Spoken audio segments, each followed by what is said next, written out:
శ్రద్ధా సబూరి ఛానల్కి స్వాగతం అండి. ఈరోజు భక్తురాలి మరొక లీల విందామండి. ఓం సాయిరామ్. ఈరోజు నేను బాబాగారి గురించి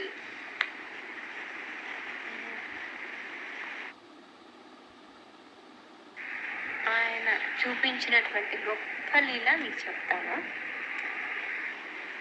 నాకు చిన్నప్పటి నుంచి బాబా గుడికి వెళ్ళడం అలవాటు అని చెప్పాను కదా. ఆయన దగ్గరికి తప్పించి వేరే గుడికి కూడా వెళ్ళేదాన్ని కాదు. నేను ఒక చిన్నప్పటి కూడా తాతగారిలాగా భావించేదాన్ని అనమాట. ఆయన నా తాత అంతే. తర్వాత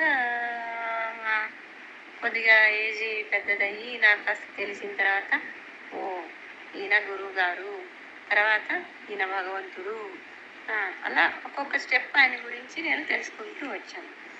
సో ఇలా తెలుసుకుంటూ ఉన్నంతలో పూర్తిగా ఆయన గురించి నాకు నేనే కదా ఎవరు కూడా చెప్పలేరు.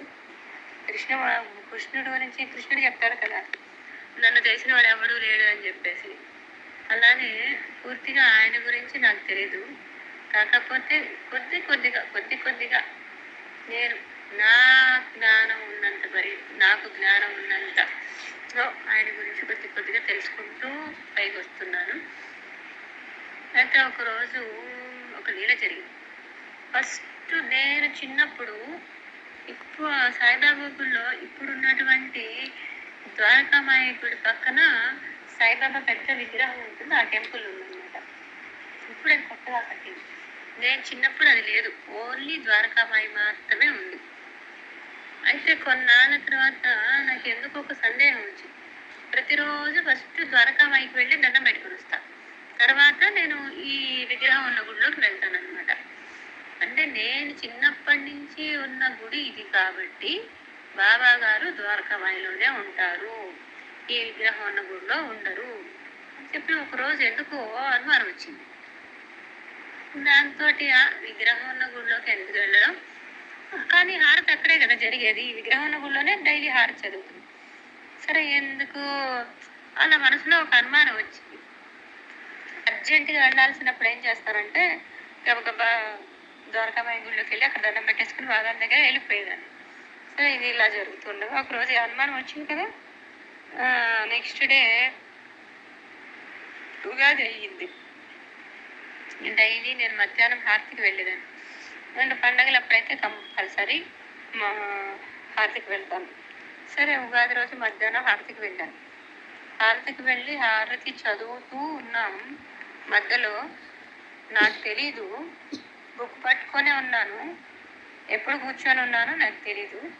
మామూలుగా హారతులు అందరూ నుంచొని చదువుతారు. పండగల టైంలో గురువారం రోజు మాత్రం హారతి అందరూ నుంచొని చదువుతారు, మిగతా అన్ని రోజుల్లో కూర్చొని చదువుతారు. అప్పటి కాలంలో అలా ఉండేదన్నమాట. ఆ రోజు ఏమైంది, నేను అందరూ నుంచొని హారతి చదువుతున్నారు, నేను నుంచొని హారతి చదువుతూ ఉన్నాను. కానీ కొద్దిసేపటికి ఏమైందంటే బాబా గారు కూర్చున్నటువంటి సింహాసనం ఉంది కదా, విగ్రహం ఉన్నటువంటి సింహాసనం, ఆ సింహాసనం మీద విగ్రహం లేదు, లైవ్ బాబా గారు ఉన్నారు అక్కడ. సన్నగా వెండి సింహాసనం, దానిలో బాబా గారు కూర్చొని ఉన్నారు. నాకేమైందో తెలియదు, ఆయన అలా చూస్తూనే ఉన్నాను. ఎప్పుడు కూర్చున్నా హారతి అంతా అయిపోయిన తర్వాత అందరు వెళ్ళిపోతుంటే ఎవరో జనాలు తోసుకుంటుంటారు కదా, బాగా ఫుల్గా ఉన్నారు కదా రోజు ఉగాది రోజు కాబట్టి. ఎవరో తగిలేసరికి నేను ఒక్కసారి ఉలిక్కిపడ్డాను. తీరా చూస్తే నేను కింద కూర్చొని ఉన్నాను. ఎప్పుడు కూర్చున్నానో నాకు తెలియదు. హారతి మొదలైన వెంటనే నాకు బాబా గారు కనిపించారు. అంటే హారతి అయ్యేంత వరకు, అప్పుడు నేను ఎప్పుడు కూర్చున్నానో నాకు తెలియదు. హారతి అయ్యేంత వరకు నాకు స్పృహ లేదనమాట.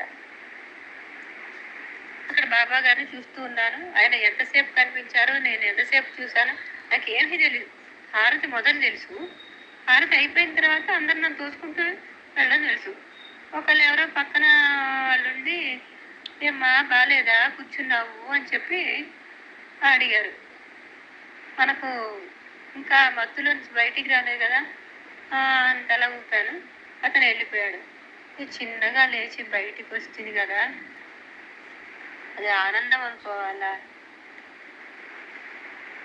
దుఃఖం అనుకోవాలా? ఎందుకని? ఇందుగలడందు లేడని సందేహం వలదు చెప్పి ఎందెందు వెతికినా అందందే కలడు అని చెప్పి ఆ రోజు ప్రహ్లాదుడు చెప్పాడు కదా. మరి ఈయన తక్కువ నరసింహుడు? నువ్వు ద్వారకామాయిలోనే ఉన్నాననుకుంటే ఎట్టనే పిచ్చిమొహా, నువ్వు ఎక్కడ వెతికినా నేను అక్కడే ఉంటాను, నువ్వు ఇక్కడ మాత్రం విగ్రహంలో నేను లేననుకున్నావా?